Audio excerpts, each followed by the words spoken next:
दोस्तों नमस्कार। आज हमारे वीडियो का टॉपिक है Donald Trump retreats desire to buy Greenland after targeting Canada. पहले डोनाल्ड ट्रंप ने कनाडा को टारगेट किया था, उसके बाद उसने पनामा कनाल कहा मुझे दे दो, और अब डोनाल्ड ट्रंप कह रहे हैं कि ग्रीनलैंड मेरे को दे दो।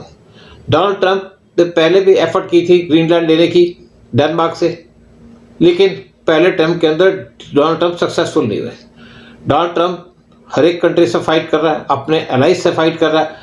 इवन प्रेसिडेंट की सीट को संभालने से पहले जो उन्होंने संडे दिसंबर 31 को जब डोनाल्ड ट्रंप ने अनाउंस किया अपना एम्बेसडर डेनमार्क के लिए, तो डोनाल्ड ट्रंप ने लिखा सिक्योरिटी के लिए और फ्रीडम के लिए through out the world United states of America वो फील करता है कि जो ओनरशिप है और कंट्रोल है ग्रीनलैंड का वो एब्सोल्युटली नेसेसरी है। ट्रंप की जो अनाउंसमेंट थी कि वो ग्रीनलैंड को लेना चाहता है, उससे पहले उसने कहा था कि वो पनामा कनाल को लेना चाहता है, क्योंकि जो शिपिंग कॉस्ट है पनामा कनाल की वो इंक्रीज हो चुकी है और पनामा कनाल लिंक करता है अटलांटिक और पैसिफिक ओशन को।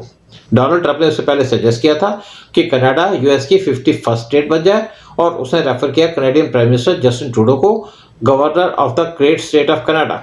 जब डोनाल्ड ट्रंप इलेक्शन में जीते थे तो उन्होंने थ्रेटन किया था कि वो 25% टैरिफ लगा देंगे कनाडा के ऊपर, चाइना और मैक्सिको के ऊपर। Canadian prime minister Justin Trudeau immediately Donald Trump से मिलने के लिए फ्लोरिडा चले गए। डोनाल्ड ट्रंप ने ट्रूडो के साथ डिनर किया उनके मारा लागो क्लब के अंदर जो फ्लोरिडा के अंदर है, और उन्होंने डिस्कस किया जो थ्रेट किया था उन्होंने कनाडा को कि वो 25% टैरिफ लगा देंगे कनाडियन गुड्स के ऊपर। ट्रूडो ने एक फोटोग्राफ शेयर की डिनर की जब उनकी मीटिंग हुई थी ट्रंप पे, और ये फोटो शेयर की उन्होंने सोशल मीडिया पे। उसके बाद डोनाल्ड ट्रंप ने अनाउंस किया कि कनाडा को 51st स्टेट ऑफ यूएस बनना चाहिए, और ट्रूडो को एड्रेस किया as governor of Canada. Canada heavily dependent है यूएस के ऊपर ट्रेड के लिए। हर एक दिन अराउंड 2 बिलियन की गुड्स वो पास थ्रू करती है यूएस और कनाडा बॉर्डर से, और अगर यूएस 25% टैरिफ लगाता है कनाडियन गुड्स के ऊपर तो कनाडा कंप्लीटली डिस्ट्रॉय हो जाएगा, कनाडियन इकोनॉमी टोटली डिस्ट्रॉय हो जाएगी। साथ में कनाडा 20% कार्स वो सेल करता है यूएस को, जिसको ट्रंप ने कहा कि हमें तुम्हारी कारों की कोई ज़रूरत नहीं है, और अगर जो एक्सपोर्ट्स है कनाडियन कार्स का यूएस के अंदर वो बंद हो जाता है तो तब भी कनाडियन इकोनॉमी डूम हो जाएगी या बर्बाद हो जाएगी। यूएस साथ में परचेज करता है 70% ऑफ कनाडियन ऑयल, और अगर यूएस उसके ऊपर 25% टैरिफ लगाया था तो कनाडियन गुड्स, कनाडियन ऑयल और कनाडियन इकोनॉमी डिस्ट्रॉय हो जाएगी। तो ट्रूडो पहले ही फेस कर रहा था लॉट ऑफ अपोजिशन अपनी पार्टी के बीच में, उसको अपनी पीएम की पोस्ट से रिजाइन करना पड़ा। ग्रीनलैंड वर्ल्ड की लार्जेस्ट आइलैंड है और ये लोकेटेड है बिटवीन अटलांटिक और आर्कटिक ओशन। इसकी 80% लैंड वो आइस शीट से कवर्ड है, और large US military base located है ग्रीनलैंड के अंदर। ग्रीनलैंड की टोटल पॉपुलेशन है 45,000 की। ग्रीनलैंड ने इंडिपेंडेंस ली थी डेनमार्क से 1979 में, जो हेड है डेनिश गवर्नमेंट के म्यूट बोरग एक्डे। उन्होंने सजेस्ट किया कि जो ट्रंप की लेटेस्ट कॉल है for US control over Greenland वो मीनिंगलेस है।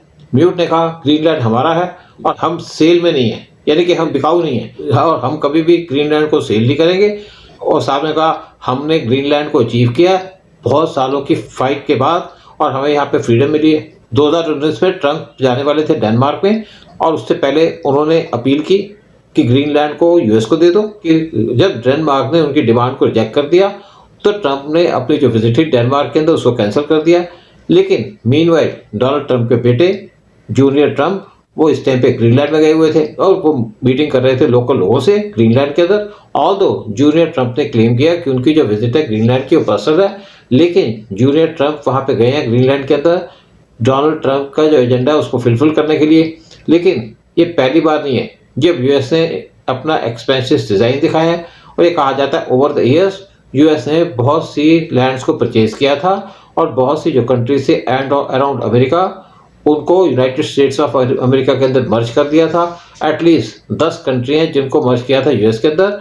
1967 में यूएस ने परचेज किया था अलास्का रशिया से, उस टाइम पे यूएसएसआर था रशिया, और दोनों ग्रीनलैंड और अलास्का उनके अंदर ह्यूज ऑयल डिपॉजिट्स हैं। ग्रीनलैंड का जो एनवायरनमेंट है वो आइसी है। ग्रीनलैंड की स्मॉल पॉपुलेशन है 45,000 की, और इसकी लोकेशन स्ट्रेटजिक है। यूएस ने अलास्का परचेज किया था यूएसएसआर से, और अलास्का का जो एरिया है वो है 5,86,412 स्क्वायर माइल्स का, और यूएस ने अलास्का को परचेज किया था फॉर $7.2 मिलियन। और ये जो अमाउंट अगर आज के हिसाब से देखा जाए तो बनता है $153.5 मिलियन। ग्रीनलैंड का जो एरिया है वो है 8,36,000 स्क्वायर माइल्स, जो ऑलमोस्ट 1.5 गुना है अलास्का से। इसीलिए जो प्राइस ग्रीनलैंड का लगाया जा रहा है वो लगाया जा रहा है अबाउट $230.25 मिलियन। ये रफ फिगर्स हैं, लेकिन ये कुछ कहा नहीं जा सकता कि डोनाल्ड कितना पैसा देंगे ग्रीनलैंड को परचेज करने के लिए, क्योंकि अगर डोनाल्ड ट्रंप ग्रीनलैंड को परचेज करना चाहते हैं तो डेनमार्क के लिए बड़ा मुश्किल हो जाएगा अपने आप को बचाना या सेफ गार्ड करना। डोनाल्ड ट्रंप ने कहा था कि पनामा कनाल यूएस को रिटर्न कर देनी चाहिए इन फुल, क्विकली और बगैर क्वेश्चन के। मैं इसके ऊपर अलग से वीडियो बनाऊंगा पनामा कनाल के टेक ओवर के ऊपर, जो प्लान है डोनाल्ड ट्रंप की पनामा कनाल को लेने की, क्या इसकी सिग्निफिकेंस है, क्या इसकी इंपॉर्टेंस है। जय हिंद, जय भारत।